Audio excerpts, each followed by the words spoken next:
Collegium നടപടിയെ വിമർശിച്ച് supreme കോടതി ജഡ്ജി ഉജ്ജ്വൽ ഭുയാൻ. കേന്ദ്ര സർക്കാർ സമ്മർദ്ദത്തിന് വഴങ്ങി ഹൈക്കോടതി ജഡ്ജിയെ സ്ഥലം മാറ്റാൻ ശുപാർശ ചെയ്ത കൊളീജിയം നടപടിയാണ് ജസ്റ്റിസ് ഉജ്ജ്വൽ ഭുയാൻ വിമർശിച്ചത്. ബാലഗോപാലുണ്ട്. ബാലു, എന്തായിരുന്നു വിമർശനത്തിനുണ്ടായ സാഹചര്യം?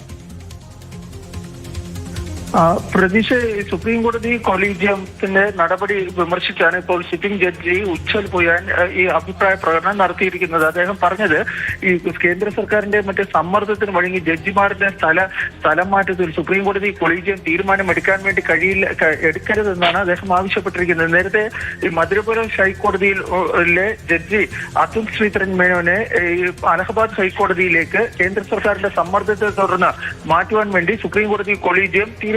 ഇതിന്റെ പശ്ചാത്തലത്തിൽ കൂടിയാണ് ഇത്തരമൊരു അഭിപ്രായം ജസ്റ്റിസ് ഉജ്ജ്വൽ ഭുയാൻ നടത്തിയതെന്ന് വേണം കരുതേണ്ടത്.